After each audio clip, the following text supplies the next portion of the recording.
I'm Andrea. And I'm Elizabeth. Join us as we chat about sci-fi and fantasy books and beyond. Looking for a little escape from reality? So are we.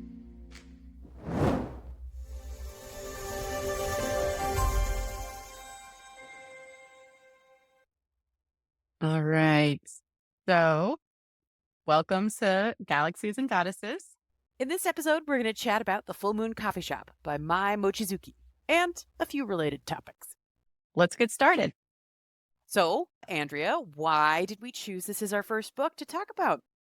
Well, The Full Moon Coffee Shop by Mai Mochizuki was originally published in 2020 and then translated to English and released here in the US in 2024.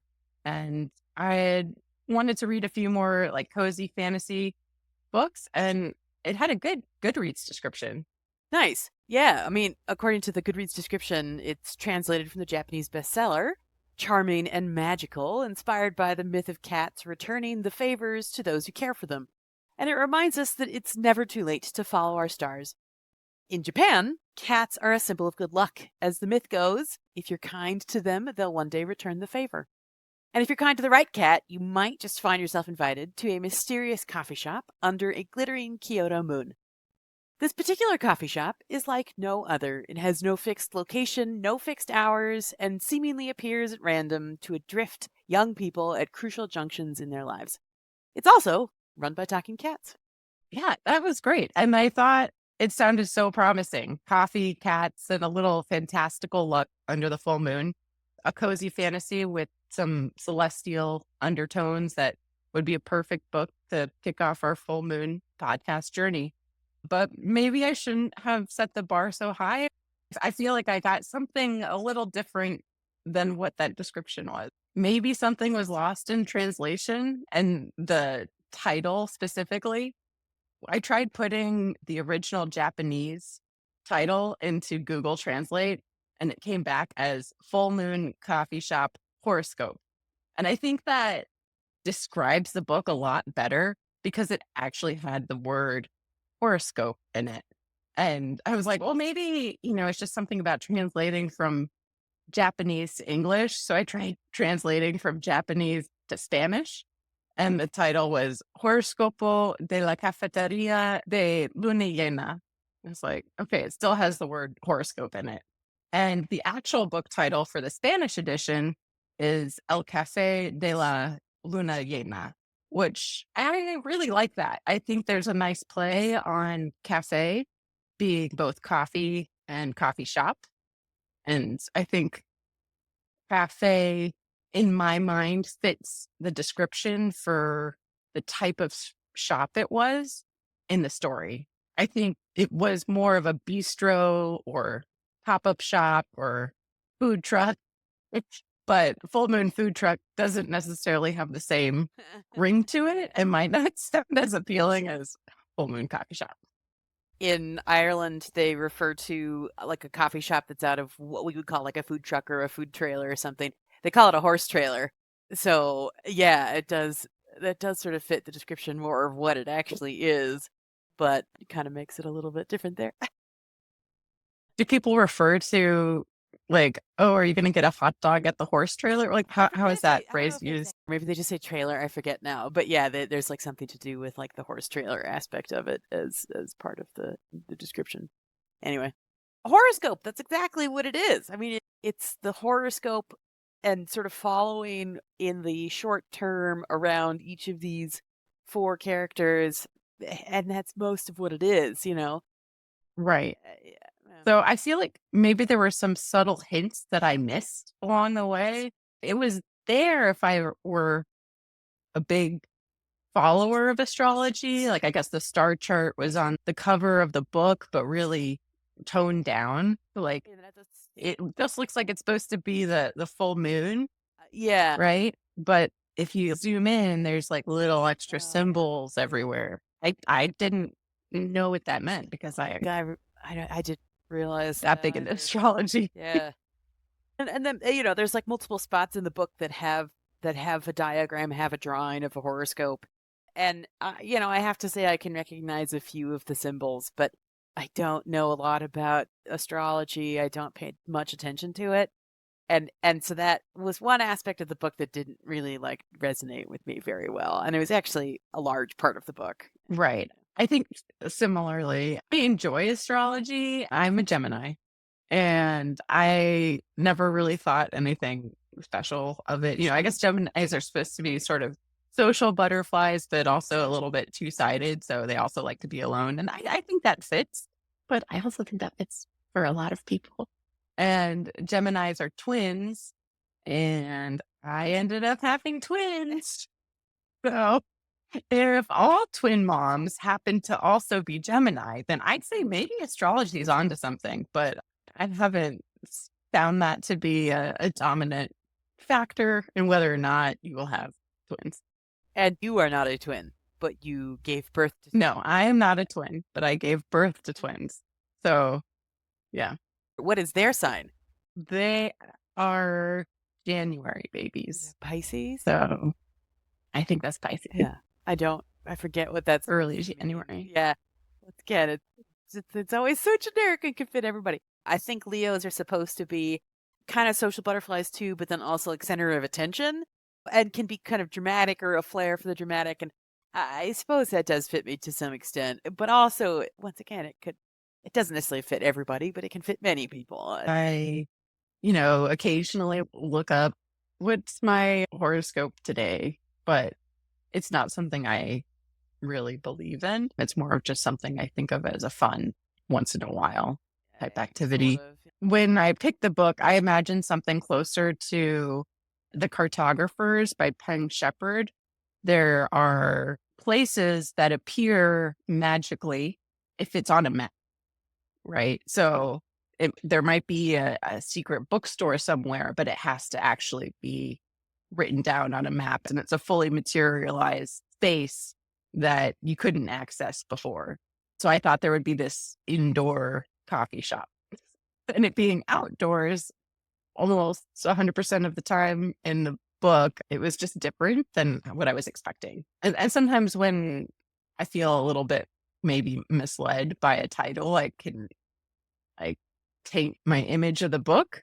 So I just wish I had known that ahead of time instead of having all these little hints at astrology. Just say it's about astrology.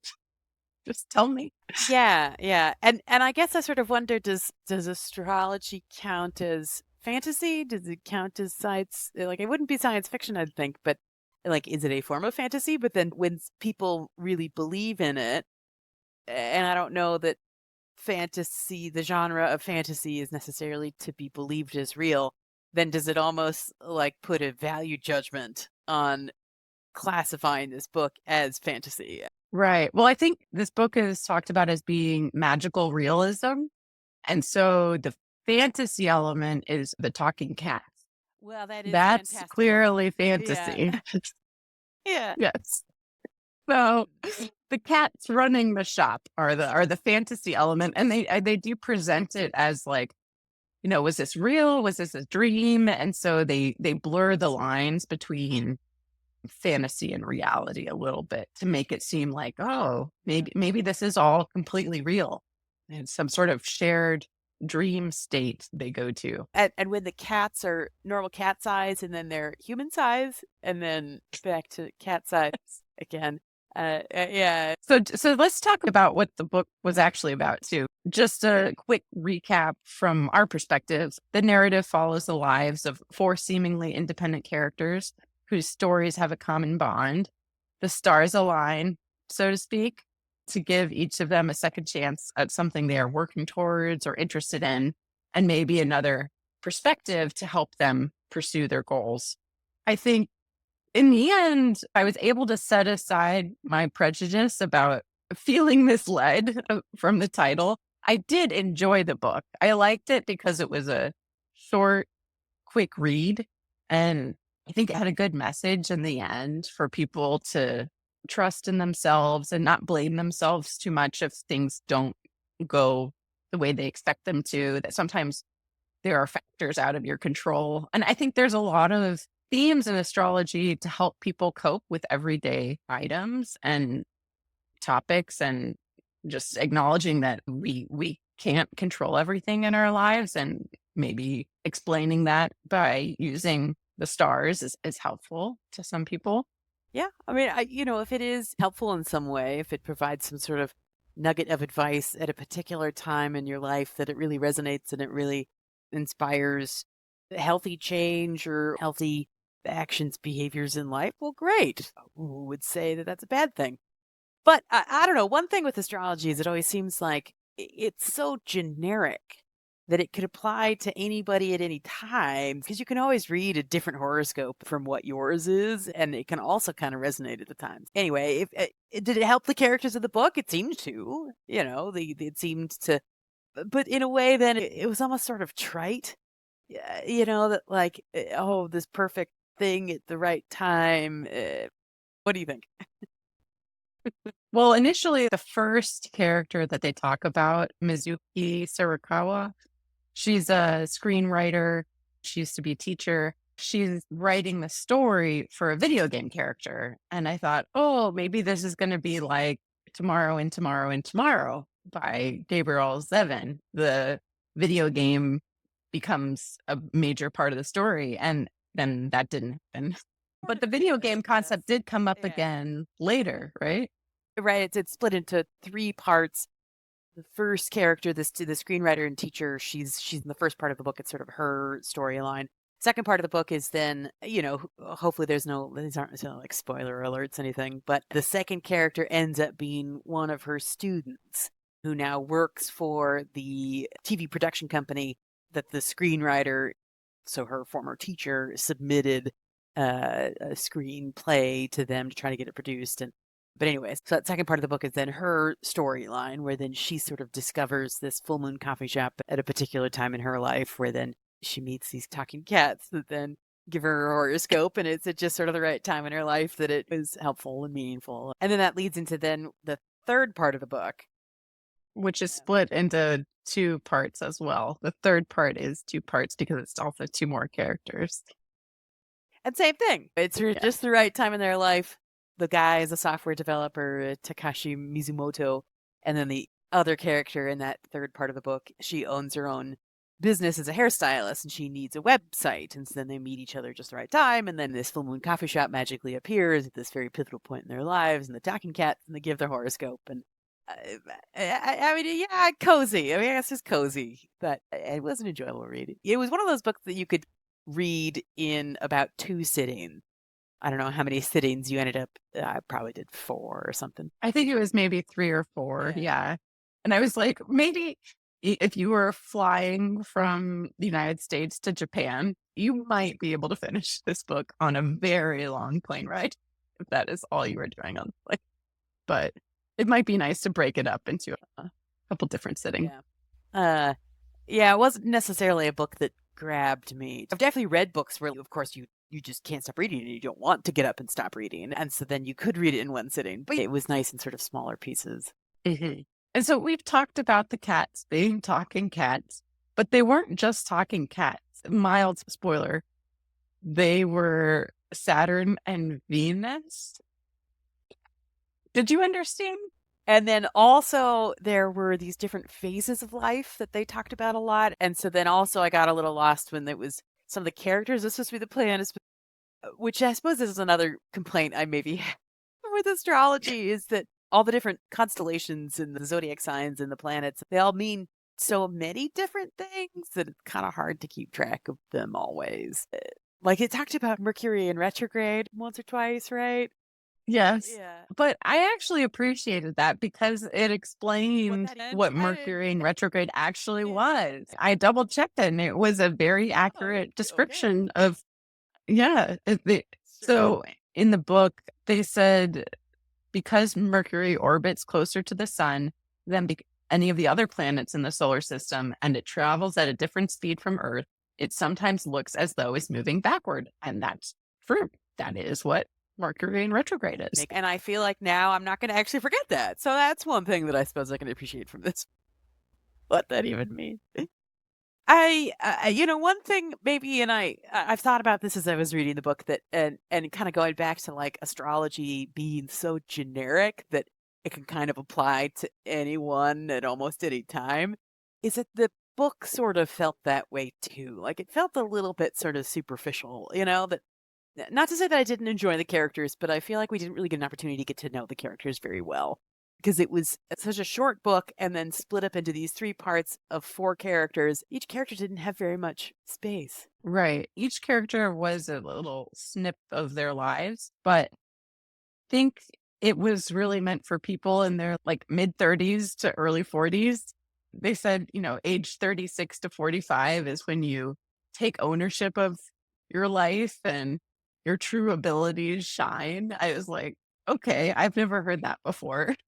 So I feel like it was sort of if you're having a midlife crisis, it might be your opportunity to turn things around and that there might be a reason that you're stuck at that kind of sad point because there were some musical references in there. And I'm not a big classical music aficionado. I've heard the songs. If you play them for me, I'd recognize them, but I don't know them by name. So when they had the Moonlight Sonata, I don't know what that sounds like off the top of my head. But I looked up some of the references and they all sounded kind of sad. They were all sad, melancholy Yeah. Yeah. songs. And it's Yeah, the Moonlight Sonata is very melancholy. Going back to the music in the book, the very first one was like on the first page. Yeah, it was within the second sentence. Elgar's Salute d'Amour, in parentheses, love's greeting. I looked that one up and I actually don't know that I definitely recognized it. I'm sure it's something that I've heard before. And for context, I play the piano. I've played the piano for almost 30 years and I play the Moonlight Sonata. So that's one that because I've played it and that's just a classic piece to play when you learn classical piano.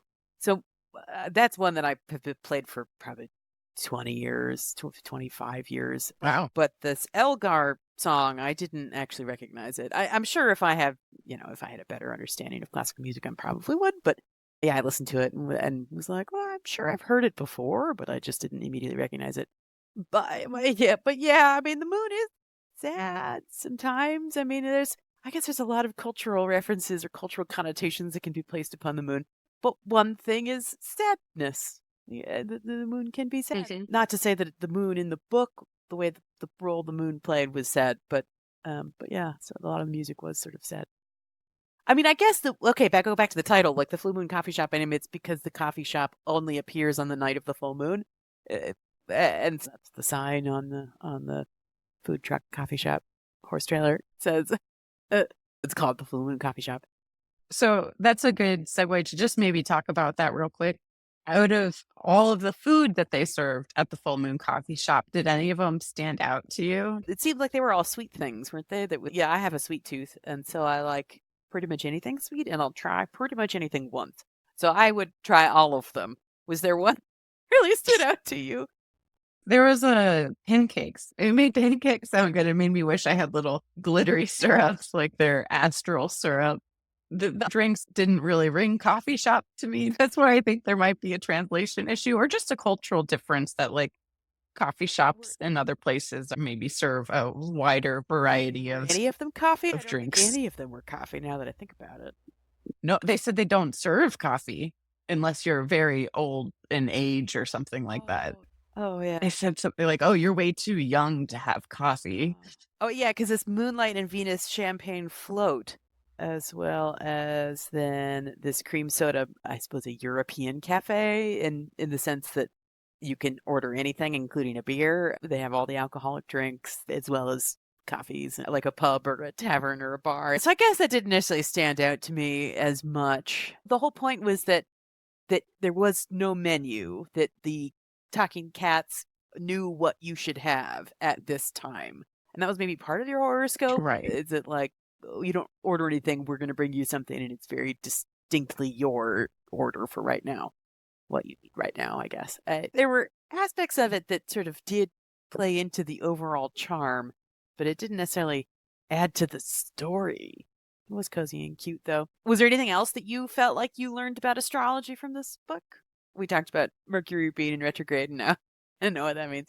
So I think it'd be safe to say that both of us are sort of astrology novices slash not even remotely trained. No. I don't know, knowledgeable No, in absolutely astrology. not. So picking this book, not realizing that was a major component, it was a mixed bag on whether or not Yeah, I'd agree. we would like it. Yeah, yeah. Maybe. I guess I have one more question for you that's related to the book. If you were to give this book a new title, what would it be? Or a more accurate title? What would you suggest? It would have to have something with horoscope in it. Horoscope at the full moon coffee shop that is implying that like you get your horoscope read at the full moon coffee shop, I guess. The horoscope at the full moon coffee shop? I like that. Yeah, Like, or something that it still has horoscope in the name because yeah, it was such an important part yeah, of the story. yeah. And knowing that that is potentially not speaking Japanese, but potentially in the Japanese title, that does seem more accurate. I don't have a great No. answer. I mean, I think translation is hard. This book was translated into 17 different languages, and that's a lot. And yeah, and each translation is going to depend upon the translator, how well they translate it. Because in translation, you would also want to try to capture the feel of it, the essence of it, the voice, and that may not always translate as well. I've once heard translations described as looking at the backside of a tapestry. So you get a Yeah. sense of it, but you don't get the full meaning, the full picture. And having learned another language, I speak German. And so there's a lot that you realize goes in the connotation of a word that is very cultural specific, location specific, and can often be within the context of like the history of the culture. And so you may not always get a lot of that when you get a translation because there are words in German that I know that cannot be translated into English. Like there is no equivalent to it. A really good example is Gemütlichkeit, which means like a sense of being. Speaking of cozy fantasy, it sense a sense of coziness, being together with your people, and you're enjoying your time together, and you're drinking, and you're eating good food, and your music and dancing, and that all can describe this sense of Gemütlichkeit. And there's no translation in English. But when it's described that way, you know what they're intending, like what the intention behind it is. But there's just no single word that can mean that. Right. I really wish that I could read Japanese because I bet the original version of this book has so much more depth in every word. Yeah. And I think there's a lot in Japanese culture and poetry about having layers of meaning within words. And so the book to me felt really surface level, but maybe in the original language, it had more meaning that we just weren't able to Probably. get. Yeah. Yeah. And probably it would be I don't know that much about Japanese culture, I do have to admit. I've never been to Japan. I'd like to go someday, but so I just don't know as much about it. But I'm sure you do get a much cozier sense, charming in Japanese that than it translates as. Which is interesting because then I find that I think some of the best books sometimes are the books that are international bestsellers because that always says to me that there is something about it that transcends culture, that gets more into story that strikes more of our connection and more of our humanity as opposed to the very cultural specific stories that then don't translate as well. Not to say that this is wouldn't classify under international bestseller. I think it probably does, but yeah, it just wasn't as like some of my favorite books are international bestsellers. But yeah, there may be something lost in the translation of this one. Yeah. But it did bring up the topic of cat cafes. That I suppose in a way it is different from the way cat cafes in real life because they're not talking cats. It's not the cats that are serving you, but obviously cat cafes do still exist. Have you ever been to one? I have not been to them, but they look super fun and cute. There's a couple in Seattle. Have you been? Yeah, I've been actually a few years ago, and I think it's in a pretty cool location. It's in Capitol Hill, and it's like sort of at below street level. So you go down a couple of stairs to get into the main door, and then the windows are sort of like right at the like ground level, so you can see people walking past on the sidewalk. It's on maybe like Pike or Pine or something. I think if I remember correctly, it's a few years ago now, and I'm not like the biggest cat person, so it wasn't something that I was really looking for, but a friend of mine really wanted to go, and I was like, yeah, okay, sure. And I think if I remember correctly, that a lot of the cats were rescues, and many of them had feline HIV.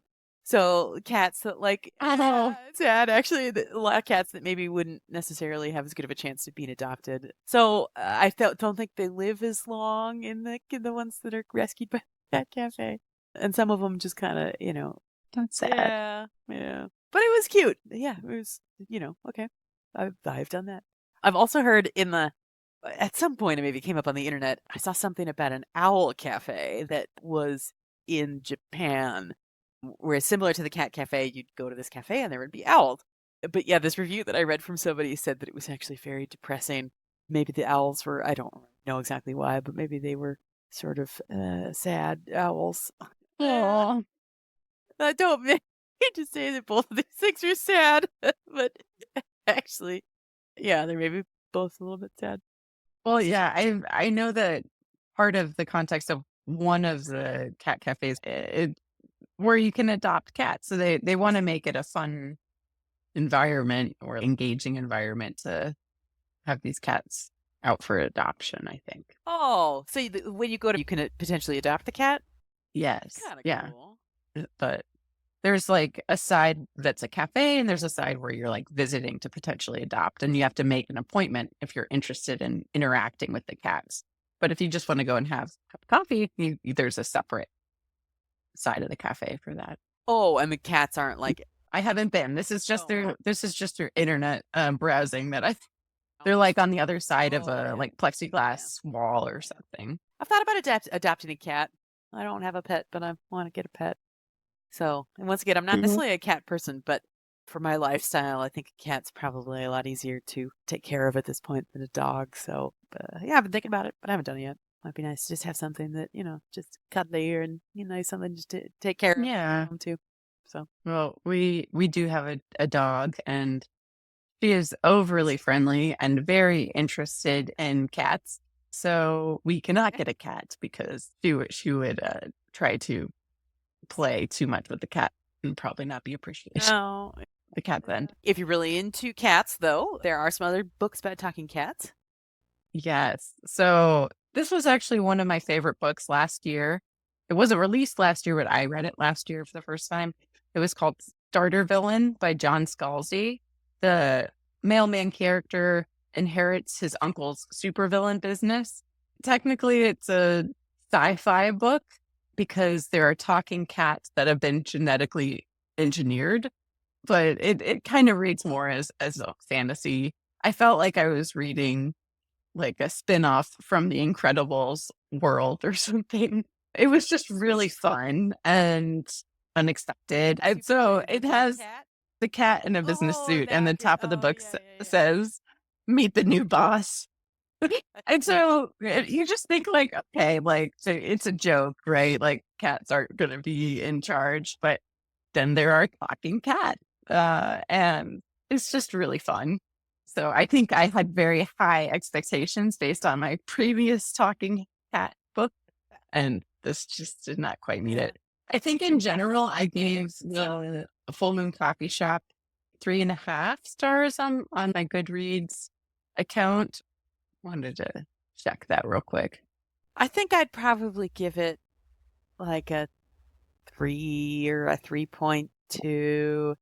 It was just a little superficial. It was endearing, it was charming, but also just kind of schmarmy in a way. So I gave it 4 stars because I generally thought it was like kind of a cute, sweet book by the end of it. And so I think for the genre, I think it was like a 4 star book. fantasy genre or like cozy fantasy subgenre. Cozy Yeah. fantasy Yeah, specifically. in that sense, then I'd say probably a 3.5 to 4 out of 5. Yeah, but sort of just as an overall book, I think, because it was very Okay. cozy. It was very cozy. So yeah, I'll give it that.